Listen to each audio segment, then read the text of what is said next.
नमस्कार, मैं नियाज खान और आप देख रहे हैं न्यूज एक्सप्रेस। महाराष्ट्र में जो रुझान है वो महायुति के पक्ष में जाते हुए दिख रहे हैं, लेकिन अभी फाइनल रिजल्ट भी नहीं आया कि अब महाराष्ट्र में मुख्यमंत्री के चेहरे को लेकर के लड़ाई महायुति के अंदर शुरू हो गई है।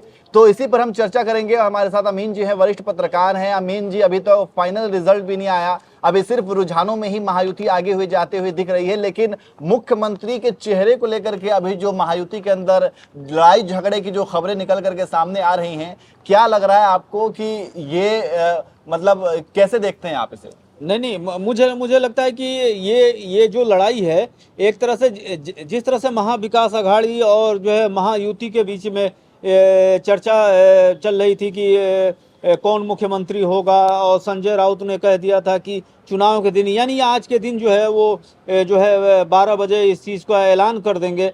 लेकिन जो सबसे बड़ी चीज़ है जो देखने को मिली है अब जो है, एक नाथ शिंदे की पार्टी भी और अजीत पवार भी एक तरह से फाइट कर रहे हैं कि अगर ऐसा कुछ होता है तो जो पुरानी परंपरा है, यानी कहने का मतलब कि जो पीछे की सरकार रही है और एक नाथ शिंदे जो है मुख्यमंत्री थे, और क्या कहते हैं कि जो है जो देवेंद्र फडणवीस उप मुख्यमंत्री थे, अजीत पवार भी उप मुख्यमंत्री थे, तो ऐसा ही सिस्टम चले। लेकिन इसके 2-3 संकेत भी देखने को मिले। चुनाव से एक दिन पहले जो है एक पोस्टर बीजेपी ने जारी किया, जिसमें जो है आगे जो है क्या देवेंद्र फडणवीस है और उनके पीछे जो है प्रधानमंत्री मोदी हैं। तो ये भी कई राजनीतिक विश्लेषकों ने ये बात बोली कि ये जो है एक तरह से देखा जा रहा है कि जो है मतलब कि बीजेपी इशारा कर रही है कि रिजल्ट अगर बीजेपी के पक्ष में यानी महायुति के पक्ष में आया तो वो उसका जो है क्या कहते हैं कि जो है मुख्यमंत्री जो है उसी का होगा।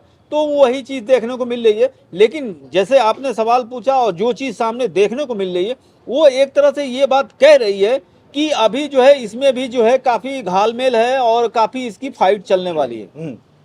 तो सवाल वही है कि अभी तो फाइनल रिजल्ट नहीं है, अभी तो शुरुआती रुझान ही है, लेकिन रुझानों में जो है वो महायुति बढ़त हासिल की हुई है। यहाँ तक कि उसने पूर्ण बहुमत का भी ये जो आंकड़ा होता है सरकार बनाने के लिए, वो भी वो क्रॉस कर चुकी है। लेकिन इसके साथ साथ ये जो नतीजे हैं, क्योंकि अमीन जी ये कहा जा रहा था कि महायुति का अभी जो पलड़ा है वो महाराष्ट्र में बहुत ही कमज़ोर है, और ख़ास करके जो कुछ भी महाराष्ट्र के राजनीतिक इतिहास में पिछले 2 सालों में जो कुछ भी हुआ है, उन सब को देखते हुए महाराष्ट्र की जनता काफ़ी ज़्यादा नाराज़ है, और उसका रिजल्ट जो है वो विधानसभा चुनाव में भी आएगा, जैसा कि लोकसभा चुनाव में देखने को मिला था। लेकिन अब ये जो रुझान आने शुरू हुए हैं, तो ये रुझान जो है वो बिल्कुल ही अलग हैं। और इसी बीच संजय राउत, जो कि शिवसेना यूबीटी गुट के जो फायर ब्रांड नेता हैं, उनका एक बयान अभी आया हुआ है कि ये जो रुझान आ रहे हैं इसमें ज़रूर कुछ ना कुछ गड़बड़ है, ये जनता का फैसला नहीं हो सकता है। तो क्या आपको लगता है कि संजय राउत का बयान ये वैलिड है? नहीं, मुझे लगता है कि इस तरह के एक बयान जो है राजनीतिक बयान हो सकते हैं। बयान जो है कई तरह के होते हैं। अगर आप तेलंगाना में जीत जाते हैं तो ईवीएम ठीक है, और फलाना जगह जीत जाते हैं ठीक ऐसा है। तो ये सारी चीज़ें हैं। इसके साथ ही लोकसभा चुनाव में ये कहा जाता है कि वोट परसेंटेज का जो रेशियो है वो जो है बढ़ा है घटा है। चुनाव आयोग ने कहा कि डाटा को एनालिसिस करने में टाइम लगता है, और जब टाइम 2-3 दिन लग जाते हैं तब जो है डाटा हम जो है करते हैं। जैसे कल जो है डाटा जब आया चुनाव आयोग का महाराष्ट्र और क्या कहते हैं कि झारखंड का, तो उसमें भी ये बात कही गई थी, जिसको लेकर सोशल मीडिया में एक अलग तरह से जो है तूल देने की कोशिश की गई। लेकिन अगर कुछ होता है तो इतना जो है धांधली या इतनी चीज़ें सामने नहीं आती। आप कहें तो 218 सीटों पे जो है महाराष्ट्र में जो है महायुति आगे है। कि कितना मतलब क्या कोई लेते, ये संशय वाली बात नहीं है। लेकिन चूंकि संजय राउत को राजनीति करनी है, वो शिवसेना यूबीटी के वो हैं, तो वो चीज़ें देखनी पड़ेगी। लेकिन एक चीज़ बहुत महाराष्ट्र चुनाव को लेके कई राजनीतिक परिदृश्य बदलेंगे कि जो बीजेपी शिवसेना के बगैर जो है वहाँ पे चुनाव नहीं जीत पाती थी, आज वही सबसे बड़ी पार्टी बन के उभर रही है।